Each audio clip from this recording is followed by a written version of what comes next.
Hello friends, आज हम historical background of constitution पढ़ेंगे। इसमें कम से कम 10 से 15 क्वेश्चंस प्रश्न ऐसे हैं, 10 से लेके 15 प्रश्न जो है आपके जुडिशरी में पूछे जाते हैं, पॉलिटी में पूछे जाते हैं। कोई भी एग्ज़ाम आप दीजिए, सभी में 10 से 15 प्रश्न इस टॉपिक से आएंगे।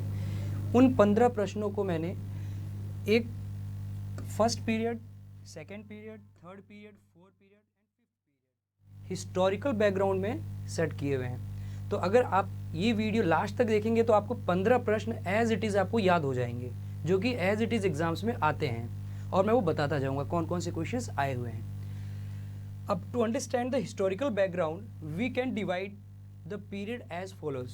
पहला पीरियड हमने बांटा है 1600 से लेके 1765। फिर दूसरा पीरियड बांटा है 1765 से 1858। फिर 1858 से 1919, फिर 1919 से 1947, फिर उसके बाद लास्ट में 1947 से 1950।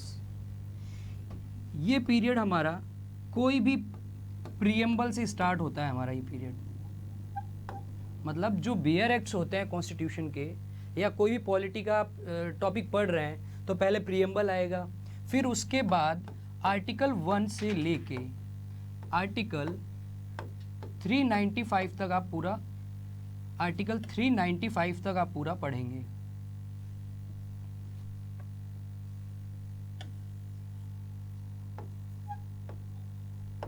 फिर नेक्स्ट हम चलेंगे। अब जैसा कि ये पीरियड्स हैं 1600 से लेके 1765, ऐसा नहीं है कि ये पर्टिकुलर काल होते हैं या कोई पीरियड होते हैं, इनको बस बांटा गया सुविधा के अनुसार ताकि हम समझ सकें। अब 1600 से 1765 जो पहला पीरियड है, ब्रिटिशर्स केम टू इंडिया।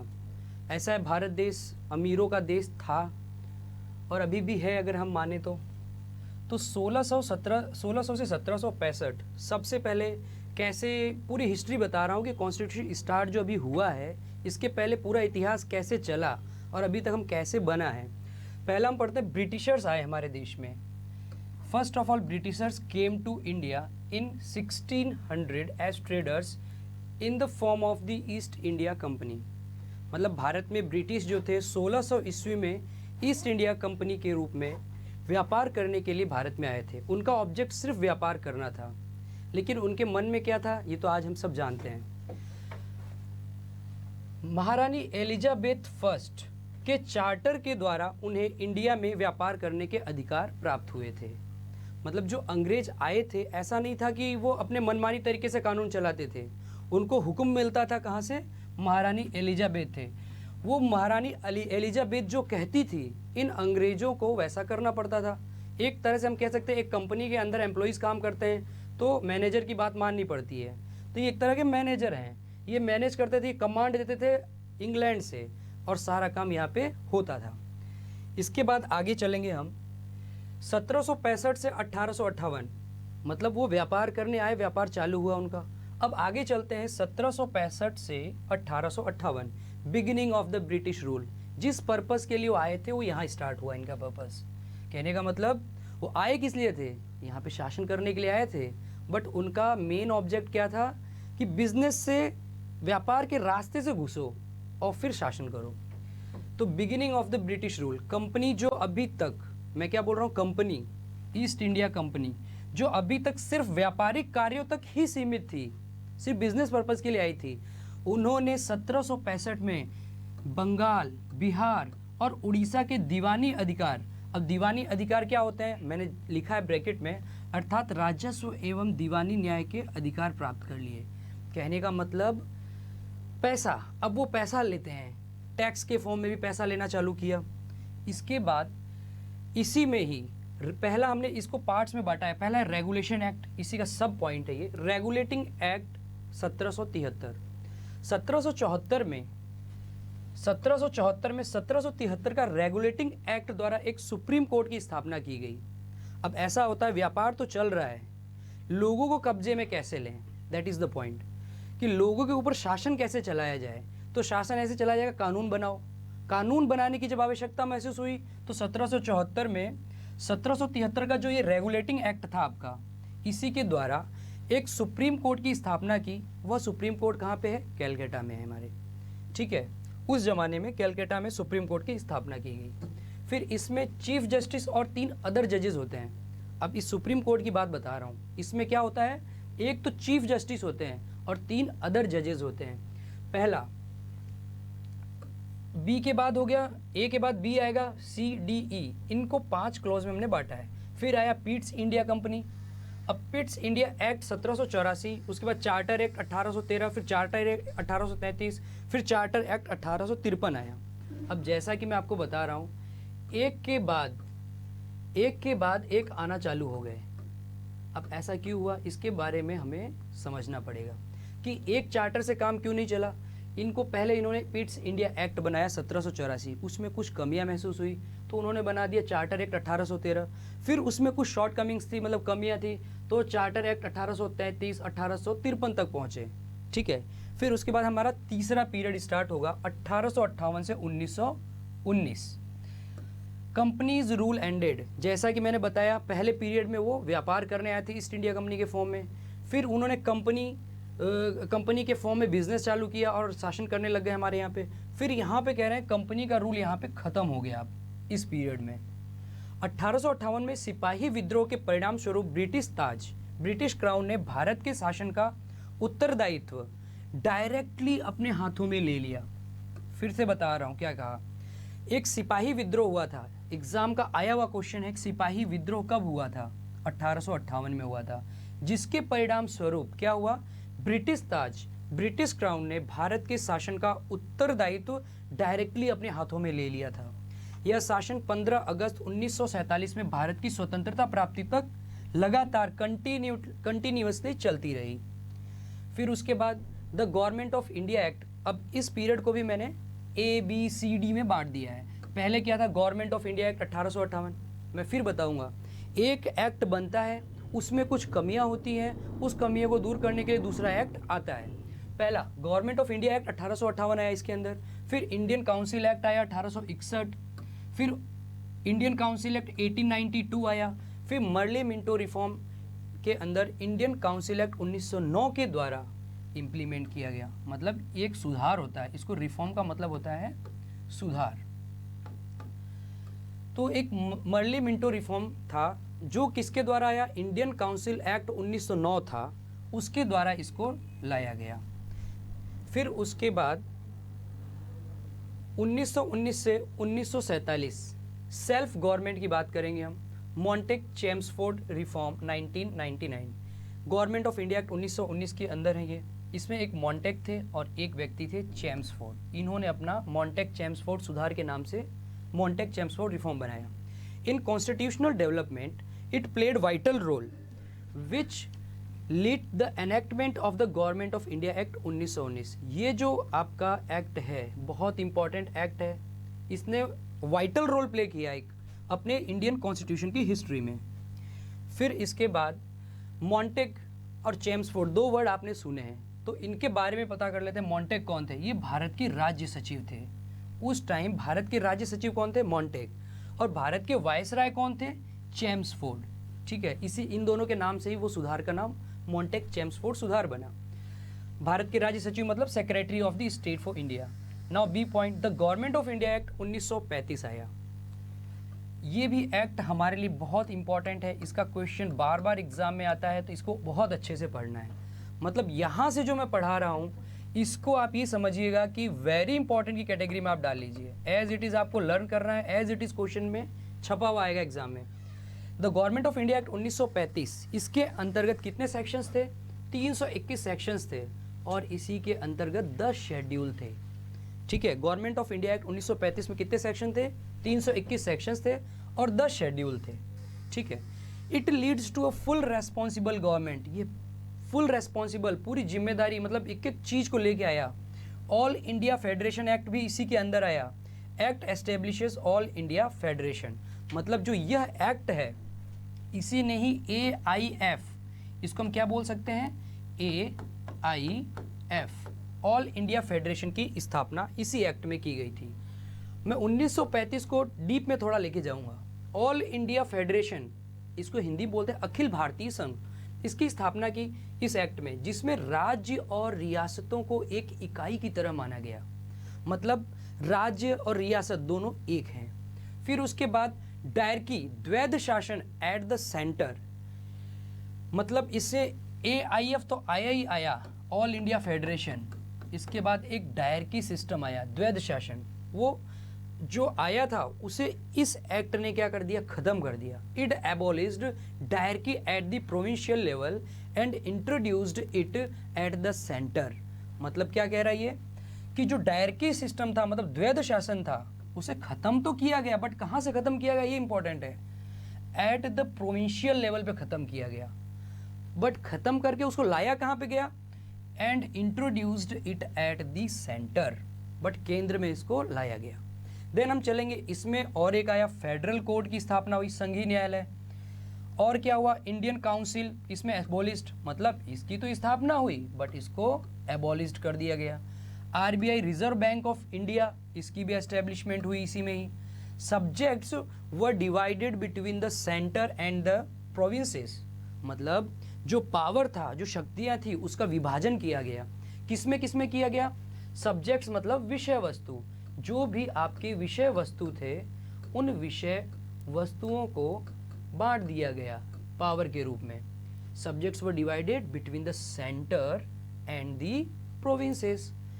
अब इसमें पावर कैसे बटा, एक फेडरल लिस्ट आई, फिर प्रोविंशियल लिस्ट आई, फिर उसके बाद हम देखेंगे कॉन्करेंट लिस्ट आई। आपको तो पता है ये तीन लिस्ट, इन तीन लिस्ट में शक्तियों को बांट दिया गया, काम को बांट दिया गया, पावर्स को बांट दिया गया।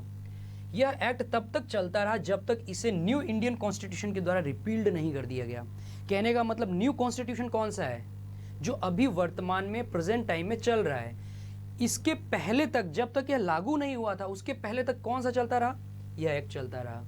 फिर उसके बाद C पॉइंट पढ़ेंगे हम, द इंडियन इंडिपेंडेंस एक्ट 1947। इस एक्ट ने दो इंडिपेंडेंट डोमिनियंस बनाया, दो स्वतंत्र डोमिनियंस का निर्माण हुआ इसके अंदर। 15 अगस्त 1947 से इंडिया पाकिस्तान, ठीक है, मतलब दो डोमिनियन कौन से बने, जब भारत हमारा आज़ाद हुआ तो आज़ाद का मतलब कैसे हुआ, उसमें दो पार्ट में इंडिया बटा, एक तो पार्ट हो गया पाकिस्तान, एक पार्ट हो गया इंडिया जिसमें हम रहते हैं इंडिया। 15 अगस्त 1947 से दो पार्ट में बटा इंडिया और पाकिस्तान। तो एक नंबर इसे दे सकते हैं हम, 2 नंबर ये दूसरा डोमिनियन हो गया आपका। फिर आगे चलेंगे, इंडिया को इंडिपेंडेंट और सोवेरेन डिक्लेयर किया गया। मतलब ये तो कॉमन सी बात है, 1947 में ही इंडिया को इंडिपेंडेंट और सोवेरेन डिक्लेयर कर दिया गया। आफ्टर 15 अगस्त 1947 ब्रिटिश गवर्नमेंट का डोमिनियन और प्रोविंसेस से कंट्रोल खत्म हो गया। जैसे ही भारत आज़ाद कब हुआ, 1947 में, तो ब्रिटिश गवर्नमेंट का जो कंट्रोल था, भाई भारत देश को तो अंग्रेज ही चलाते थे, बट 1947 में जैसे ही भारत आज़ाद हुआ, उनका पूरा नियंत्रण, उनका कंट्रोल यहाँ से हटा दिया गया। फिर और दोनों डोमिनियंस अपने टेरिटरीज के लिए लॉ बनाने के लिए एम्पावर्ड थे। कहने का मतलब जो दो डोमिनियन इंडिया और पाकिस्तान बना, इंडिया अपना कानून बना सकता था और पाकिस्तान अपना कानून बनाएगा, ऐसा हो गया क्योंकि कंट्रोल खत्म हो गया। इसके पहले ऐसा संभव नहीं था। जब तक नया संविधान नहीं बना, प्रत्येक डोमिनियन और provinces government of India Act 1935 के द्वारा गवर्न होगा। कहने का मतलब इस एक्ट में ये बात बोली गई भाई कि जब तक ये नया संविधान नहीं बन जाता जो अभी चल रहा है, तब तक दोनों डोमिनियन, चाहे इंडिया हो चाहे पाकिस्तान हो, वो गवर्नमेंट ऑफ इंडिया एक्ट 1935 के द्वारा ही चलाए जाएंगे, कोई और कानून नहीं था उस टाइम।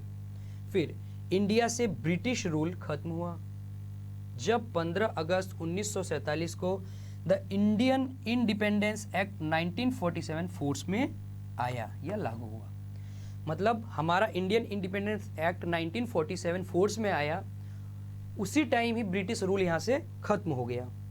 फिर आगे बढ़ेंगे, लास्ट मोस्ट इंपॉर्टेंट पीरियड, इसको हम बोल सकते हैं मोस्ट इंपॉर्टेंट, एग्जाम में आए हुए क्वेश्चंस इनमें इन्वॉल्व किए गए हैं इन मैटर में, कंटेंट में। 1947 से 1950 नए संविधान का निर्माण इसी में हुआ, ठीक है। अब पहला चलते हैं, one of the first task undertaken by independent India was the framing of new constitution. पहला इंपॉर्टेंट टास्क क्या हुआ कि भैया नया संविधान बनाओ। अब नया संविधान तो बना, बट इसको बनाने का सुझाव किसने दिया? हम सब जानते हैं कि भीमराव अंबेडकर जी ने बहुत हेल्प की। जैसे संविधान का नाम आता है भीमराव अंबेडकर जी का नाम आता है, आना भी चाहिए। लेकिन एक बहुत ही इंपॉर्टेंट व्यक्ति है जिनको सब भूल जाते हैं, और एग्जाम में भी ये पूछा हुआ क्वेश्चन है कि भाई 1934, ध्यान रखना, ये तो बना थे 1947 1950, बात चल रही 1934 की। इसमें एक एम.एन. राव साहब थे, इनके द्वारा दिए गए सुझाव को अमल में लाने के उद्देश्य से 1946 में एक संविधान सभा, कॉन्स्टिट्यूशन असेंबली का गठन किया गया। मतलब संविधान बनाने का सुझाव कि भाई हमारे देश में एक संविधान होना चाहिए, ये सुझाव किसने दिया? एम.एन. रॉय ने। ये एम.एन. रॉय साहब हैं, इन्होंने ही सुझाव दिया। इनके सुझाव को कंसीडर किया गया और 1946 में एक असेंबली बनाई गई, उसका नाम था कॉन्स्टिट्यूएंट असेंबली। अब कॉन्स्टिट्यूएंट असेंबली की बात चल रही है, जब कॉन्स्टिट्यूएंट असेंबली की बात चलेगी, कॉन्स्टिट्यूएंट असेंबली, अब इसके बारे में थोड़ी जानकारी इकट्ठा करते हैं हम। ये रहा संविधान सभा, इसका गठन कब हुआ? पहला क्वेश्चन जो एग्जाम में पूछा गया है, कम से कम 4 से 5 बार ये क्वेश्चन पूछा गया है, संविधान सभा का गठन किस वर्ष हुआ? ये क्वेश्चन एग्जाम में आया हुआ है, याद कर लो 1946। कब हुआ संविधान सभा का गठन?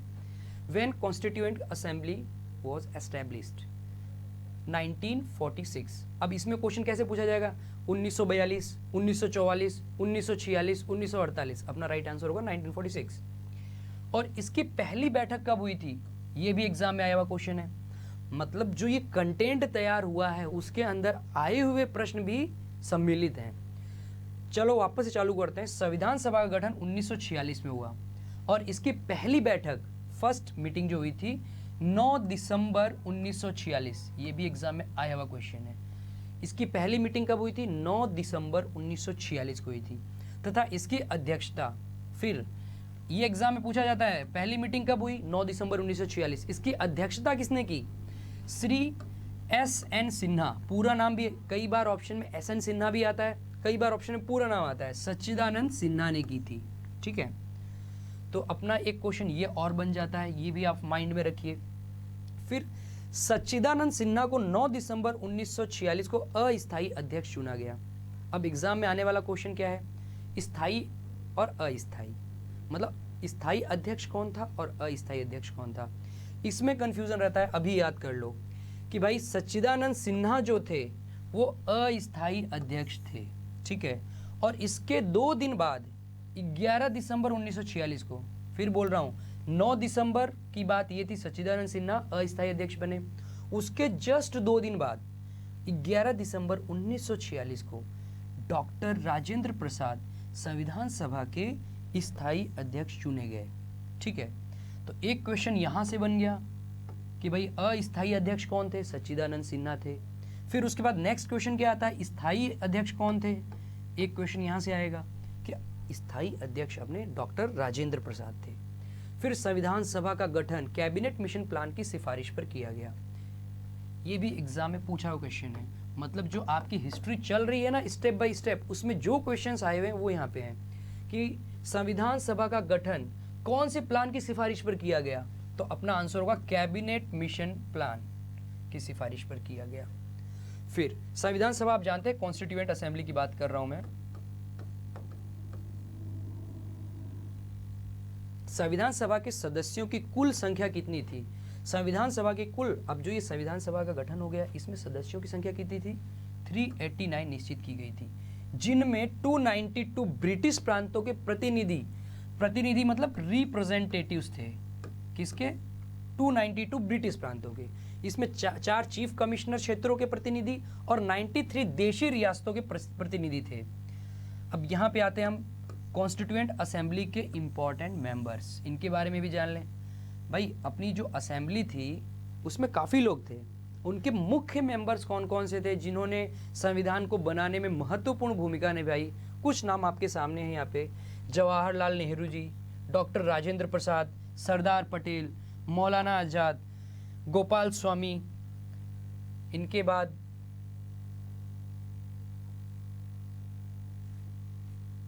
गोविंद वल्लभ पंत, अब्दुल गफ्फार खान, टी कृष्णमचारी। फिर उसके बाद इसी तरह से आपके स्क्रीन पे नाम है, आप इनको पढ़ लीजिएगा। B.R. अम्बेडकर साहब थे, डॉक्टर राधा कृष्णन थे और ये खान साहब थे हमारे। इन सब ने मिलके हमारे कॉन्स्टिट्यूएंट असेंबली में इंपॉर्टेंट मेंबर्स की भूमिका निभाई है। फिर आगे हम चलते हैं। कॉन्स्टिट्यूएंट असेंबली के अंदर बहुत सारी कमिटीज अपॉइंट हुई। अब हम बात कर रहे हैं असेंबली के अंदर क्या बन रही है, कमिटीज़। तो कॉन्स्टिट्यूएंट असेंबली के अंदर बहुत सारी कमिटीज़ अपॉइंट हुई और इन कमिटीज़ की रिपोर्ट के आधार पर फर्स्ट ड्राफ्ट ऑफ कमीशन तैयार हुआ, कॉन्स्टिट्यूशन तैयार हुआ। मतलब कॉन्स्टिट्यूशन का पहली ड्राफ्ट यहाँ पे तैयार हुई आके, जो वर्तमान में संविधान चल रहा है हम उसकी बात कर रहे हैं, उसकी पहली ड्राफ्ट, फर्स्ट ड्राफ्ट यहाँ आके तैयार हुई है। फिर 29 अगस्त 1947 की बात आती है। अ ड्राफ्टिंग कमिटी ऑफ 7 मेंबर्स, मतलब जो ड्राफ्टिंग कमिटी थी उसके 7 मेंबर्स थे, वॉज सेटअप, और इस कमिटी के चेयरमैन डॉक्टर BR अम्बेडकर साहब थे। ये भी अब आपको बता दें, एग्जाम में बार बार पूछा जाता है क्वेश्चन कि भाई BR अम्बेडकर, मतलब इसमें क्या क्वेश्चन बनेगा कि जो ड्राफ्टिंग कमिटी बनी थी पहली, उसके चेयरमैन कौन थे, तो आपको ये लिखना है डॉक्टर BR अम्बेडकर। ठीक है, इस ड्राफ्ट पर डिस्कस करने के लिए और अमेंडमेंट्स प्रपोज करने के लिए भारत के लोगों को 8 महीने दिए गए। कहने का मतलब आपके सामने ड्राफ्ट प्रस्तुत कर दिया गया, आपको सफिशिएंट टाइम दिया गया कि भाई कोई कमी हो, कोई बेसी हो, आप बताइए, अपने प्रपोजल्स, अपने सुझाव दीजिए, जो अच्छे सुझाव लगेंगे वो इसके अंदर डाले जाएंगे। तो इसके लिए कितने महीने का टाइम दिया गया, 8 महीने, आई थिंक सफिशिएंट होते हैं। अब देखिएगा, इंडिया के लोग सुझाव देने में सबसे आगे रहते हैं। 7635 अमेंडमेंट्स वर प्रपोज्ड, मतलब लोगों ने 7035 बदलाव की सुझाव दिए कि ये इतने बदलाव करो, एक दो नहीं, 7635। बट इनमें से ये भी देखिए 2473 2473 वर एक्चुअली डिस्कस्ड। आपने इतने दिए बट डिस्कस इस पे कम हुए, जो फालतू लगे उनको हटा दिए गए। अब आया हमारा कॉन्स्टिट्यूशन ऑफ इंडिया, जिससे हमारा देश आज चल रहा है और हम लोग इस देश में इसी की बदौलत सुरक्षित हैं। Constituent assembly held 11 sessions. Constituent assembly मतलब संविधान सभा जो हुई, उसमें कितने सेशंस हुए थे, 11 सेशन हुए थे। The draft constitution was considered for 114 days, मतलब जो हमारा ड्राफ्ट कॉन्स्टिट्यूशन था 114 दिन तक उसे हम कंसीडरेशन में रखा गया। इस तरह से संविधान को बनने में 2 साल, फिर से क्वेश्चन आ गया कि भाई संविधान को बनने में कितना समय लगा, 2 साल 11 महीना 18 दिन, 2 11 18 याद कर लीजिए, 2 साल 11 महीना 18 दिन का समय लगा। फिर आते हैं 26 नवंबर 1949। ये डेट आपको पता है कहाँ पे मेंशन्ड है, ये डेट आपको मेंशन्ड है प्रियम्बल में, 26 नवंबर 1949 का। संविधान सभा द्वारा भारत का संविधान अंतिम रूप से, मैं फिर से बोल रहा हूं, अंतिम रूप से 26 नवंबर 1949 को अंगीकृत एवं अधिनियमित, मतलब एडॉप्ट एंड एनेक्ट किया गया और राष्ट्रपति डॉक्टर राजेंद्र प्रसाद द्वारा हस्ताक्षर कर दिया गया। मतलब अंतिम रूप से संविधान सभा 26 नवंबर 1949, इस पर साइन कौन करने वाले थे, हमारे राष्ट्रपति साहब डॉक्टर राजेंद्र प्रसाद, इन्होंने हस्ताक्षर किया गया। इस तारीख तक, अब मैं ये बोलूँगा क्या पूरा संविधान लागू हो गया था, नहीं, 16 आर्टिकल लागू हुए थे। कितने, 16 आर्टिकल लागू हुए थे। इस तारीख तक आर्टिकल 5, 6, 7, 8, 9, 5 से लेके 9 तक सिटीजनशिप के आर्टिकल्स हैं, ये लागू हो गए थे। 60 ओथ और अफर्मेशन बाय द प्रेसिडेंट, 324, 366, 367, 372, 380, 388, इस तरह के ये सब लागू हो गए थे। फिर उसके बाद 391, 392, 3 came into force at once. अब इसके बाद बात आती है कॉन्स्टिट्यूशन ऑफ इंडिया की। अब जो कॉन्स्टिट्यूशन ऑफ इंडिया है, इसकी हिस्ट्री इतनी ही थी। इसके बाद नेक्स्ट क्लास जो होगी हमारी कॉन्स्टिट्यूशन ऑफ इंडिया की, वो चालू होगी प्रीएम्बल से। प्रीएम्बल इसमें पढ़ाया जाएगा। प्रीएम्बल पे बहुत क्वेश्चंस आते हैं। एक मतलब इसमें अमेंडमेंट, प्रीएम्बल का क्वेश्चन आएगा, प्रीएम्बल में कितनी बार अमेंडमेंट किया गया, ये पूछा जाता है। कौन से वर्ड जोड़े गए, तो नेक्स्ट क्लास में हम आपको प्रीएम्बल पढ़ाएंगे।